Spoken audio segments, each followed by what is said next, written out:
Africa's growing urban spaces, quite indicative of a continent on the road to transformation. In fact, from its 8 main regional economic communities, the RECs, down to its member countries and institutions, Africa has got plans for developing itself sustainably and quickly too.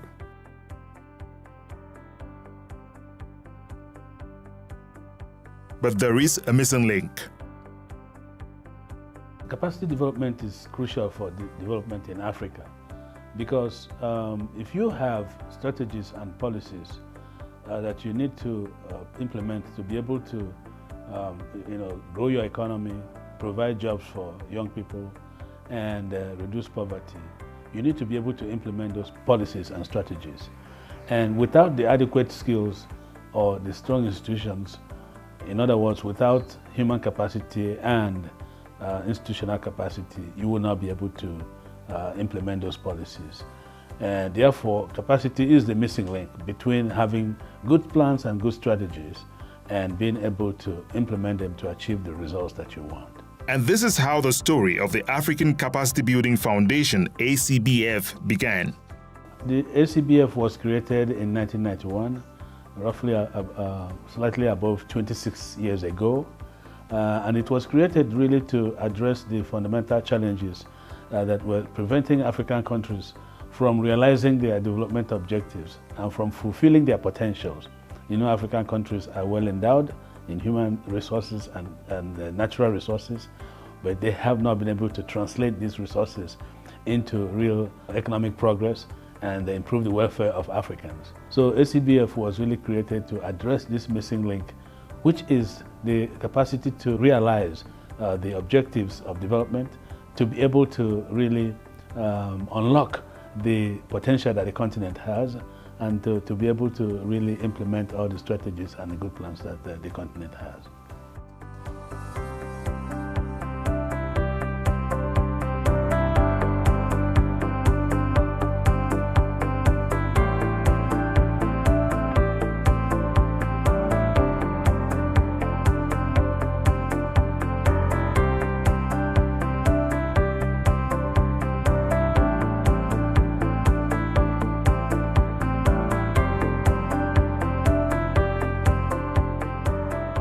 With regional offices in Accra, Ghana, and Nairobi, Kenya, the African Capacity Building Foundation has its main office sitting on a green and leafy drive of Zimbabwe's capital, Harare. A quiet place to think for Africa. At the foundation, accomplished experts across the field of development find the evidence on what Africa needs to achieve its transformation. The credit of our organization is to select the best partners in the area for their knowledge, for their competence, for their experience of the sector is what we try to do best. We see ourselves as a broker between those who have the resources and those who have the technical knowledge to do things on the ground.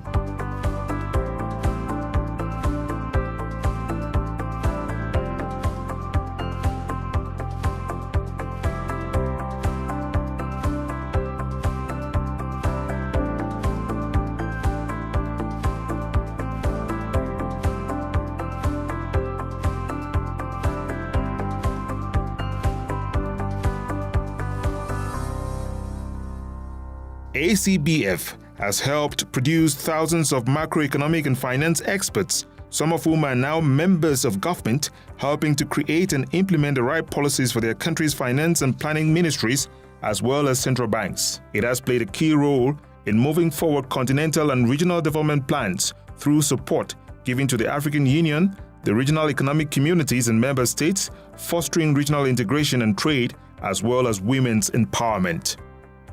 Today, ACBF and its partners work tirelessly to address the critical skills needed by Africa to get to its tipping point.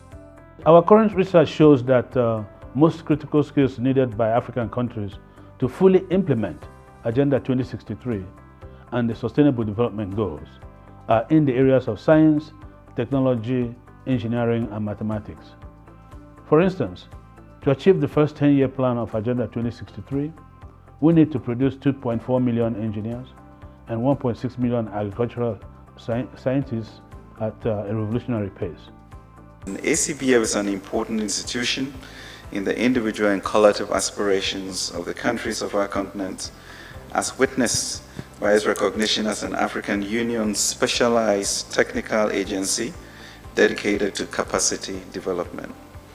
Over the years, it has demonstrated its ability to advance and support capacity building interventions across our continent. En ce qui concerne le niveau international, la CEDEAO, aujourd'hui nous allons vers une monnaie unique, mais il faut harmoniser le cadre des finances publiques. Et la CAPEC a travaillé sur le cadre statistique harmonisé des finances publiques de l'espace CEDEAO. Le programme pays, grâce à l'appui de la Fondation africaine pour le renforcement des capacités, a pu aider l'ENA à améliorer la qualité de ses modules à travers plusieurs actions. Le programme a contribué à la formation de plusieurs cadres de l'ENA dans divers domaines, donc de la gestion axée sur les résultats, de l'intelligence économique et de la veille stratégique, ainsi que dans d'autres domaines sur la gestion financière.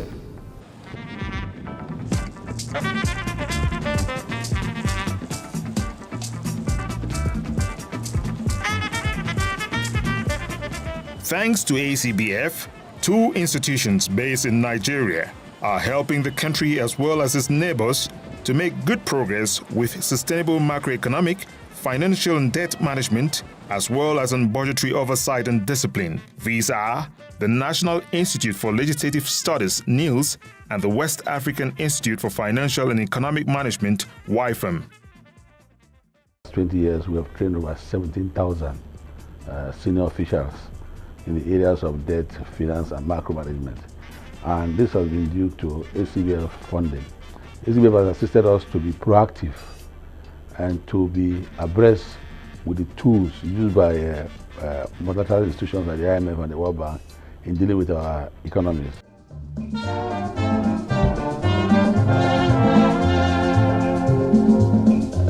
Ghana, we now have freedom. Accra, capital of Ghana, is remembered as the epicenter of the movement for Africa's independence. Today, it is still a very fertile place of ideas for an Africa capable of achieving its own development. Acbf knows this and has been capitalizing on partnerships with think tanks here that are positively impacting people's lives in Ghana and in the West African sub-region. We are really being trained as public servants how to move the public sector forward. As we talk about the new invention of the PPP, that's the private partnership with the public sector, I believe we are learning a new thing in the area of HR. We are learning it in the area of public management.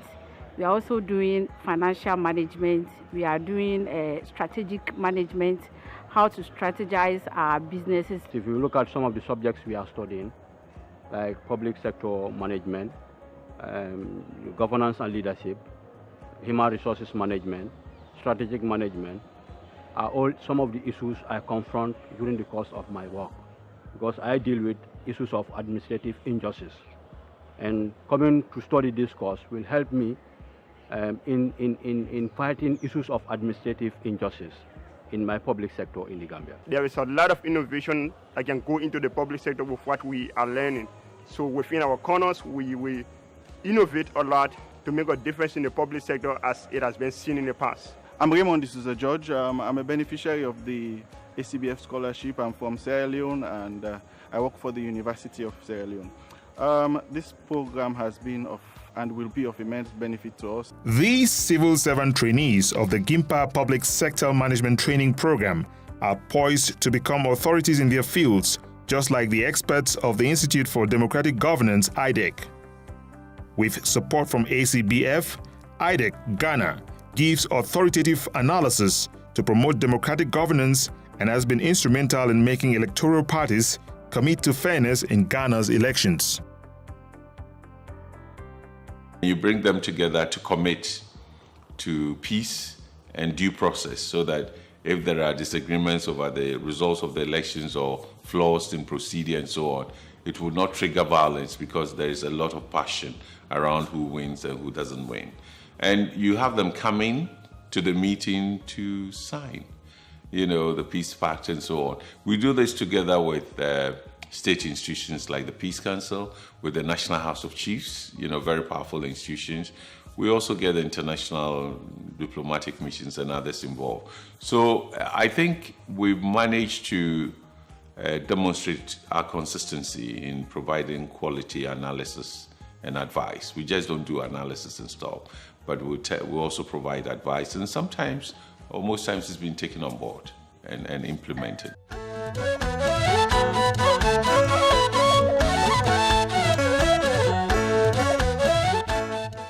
This is Addis Ababa, the burgeoning capital of Ethiopia, which many agree is one of Africa's shiniest examples of disciplined development management. Ethiopia's appropriation of a good deal of evidence-based macroeconomic policy research work offered by Acbf and our development partners has clearly contributed to this momentum. We are talking about policies that have sustained economic growth here at over 8% per year for at least the last 1.5 decades. Evidence-based policy recommendations from the African Capacity Building Foundation and our partners such as the Horn Economic and Social Policy Institute, HESP, are making an impact on the ground. And HESP is taking this experience and knowledge to other parts of East Africa, creating impact where it matters most. First and foremost, improvements in the legal framework. The Public Finance Management Act, the Central Bank Act, Financial Institutions Act. Once you get that legal framework and the systems and the procedure is right, then one needs to train the capacity of the people themselves. And we've been doing that, I think, together with Acbf.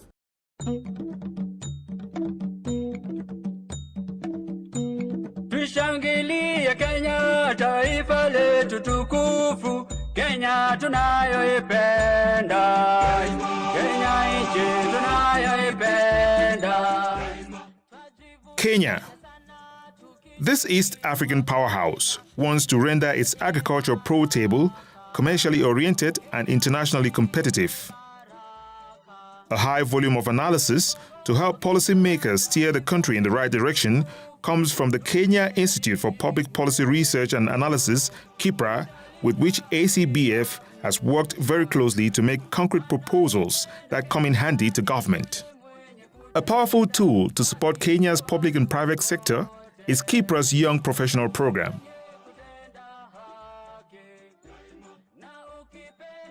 The Young Professional Program attracts participants from private sector and also from public sector. It's been running since 2003, and Acbf has been the main funder. Up to now, we have graduated about over 70 candidates who participated in the program in our mandate to strengthen the public policy research and analysis in both the private and public sector.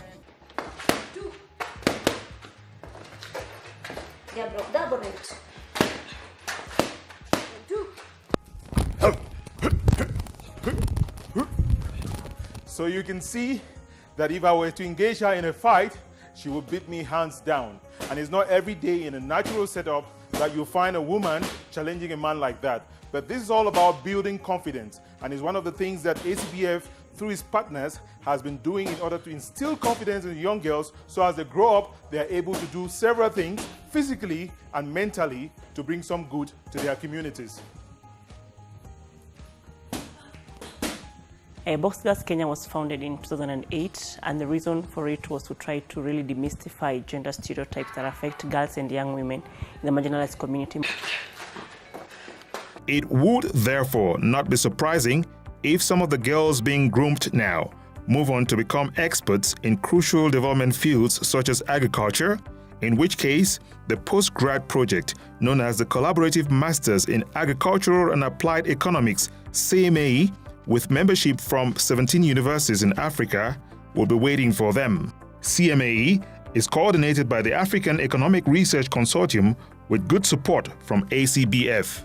And all of our training programs, the three training programs, have been a wonderful story. And they are pretty consistent to the other dimension that ARC came into existence, that is to bring rigor and evidence to economic policy making.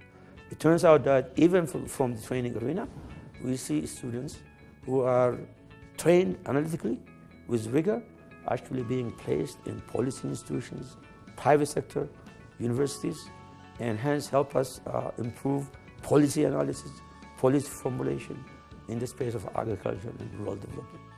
I started a firm, a consultancy firm called Agicon Consultancies and Capacity Building Center, where I do two things. I do consultancies for myself. Anybody can consult me on matters bioenergy and anything agri-economics. And also I do capacity building for young ladies and women. And right now we have a program in Kibra, which is one of the major slums in Africa. Right here within ARC, I got an employment to work in the World Food Program project that was linking smallholder farmers to market in 18 countries in Africa and some 5 countries in Central America, because I believe that I should build the African continent. And now I work independently as a consultant, but also try to mentor young people coming out of the program to give them different options that they can pursue.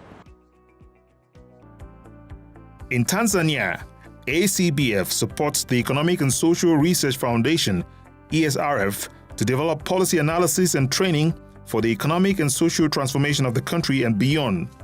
This effort is paying off.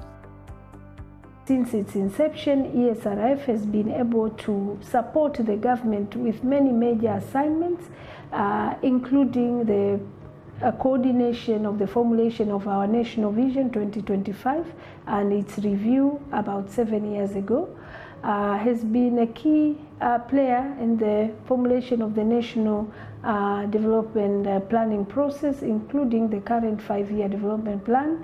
ESRF has been a champion in the consultation process, for seeing what the Tanzanians want to see in the Agenda 2030, and also currently is facilitating the implementation of SDGs in the country.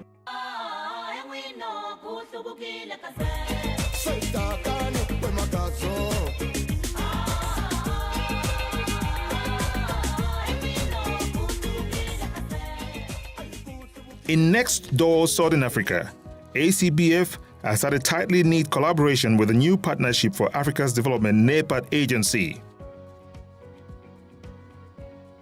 In over a decade, the foundation has helped to improve the delivery of the agency by strengthening its human capacity in core strategic management functions, enhance NEPAD's organizational effectiveness through reviews of its structure, functions, systems, and procedures, including assistance to the regional economic communities and helping to attract qualified personnel for key administrative and management functions at the agency.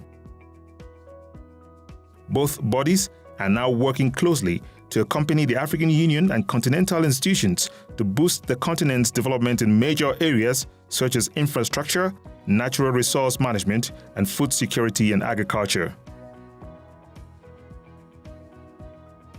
Of late, the African Capacity Building Foundation and its partner International IDEA have been actively reaching out to the Pan-African Parliament (PAP) with training and knowledge resources to improve its oversight functions across Africa through the new development approach (NDA) to natural resource governance. These and many more partners, governments, and institutions are creating impact across Africa thanks to Acbf's actions in mobilizing and leveraging the resources, investments and fund management, knowledge services, promoting innovation in capacity development, and capacity development advisory services. This year, Acbf was officially designated as Africa's Union Specialized Agency for Capacity Development. This recognition launches the beginning of a new era for capacity building by Acbf, which will require an appropriate level of political commitment and financial support. this is an extremely important phase of our development.